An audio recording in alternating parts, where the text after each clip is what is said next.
He shows her the photos. She stares at them quietly for a few seconds. And when Paco tells her, yeah, Ramon fought back, she laughs. She's looking at a picture of who she believes is her dead husband. What the freak? The hitman says, yeah, he fought back, and she laughs. So police secure an arrest warrant for Lulu.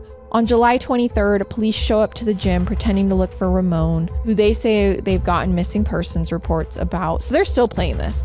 They pull Lulu aside, ask if she's seen him. Has he been at work? Have you spoken to him? And she says, no, we haven't spoken since we started going through our divorce. When they ask when she last saw Ramon, she says July 15th, despite the fact that they were living under the same roof together. And at the same time, Lulu's acting concerned. She's asking police questions. They give Lulu a few minutes to finish her hardly Oscar-worthy performance. And then they say, Lulu, you're under arrest for capital murder charges. Okay, yep.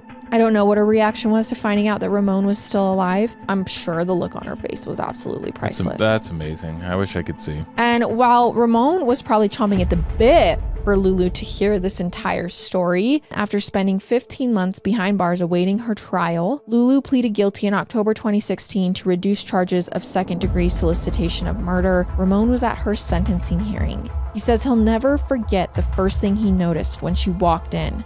The sound of her chains clanging as the courtroom fell silent. This lady ended up in this country because she wanted a better life. She was living well. I bought her expensive shoes. She had fine clothes. And now she's in a jumpsuit and chains. It didn't have to be this way.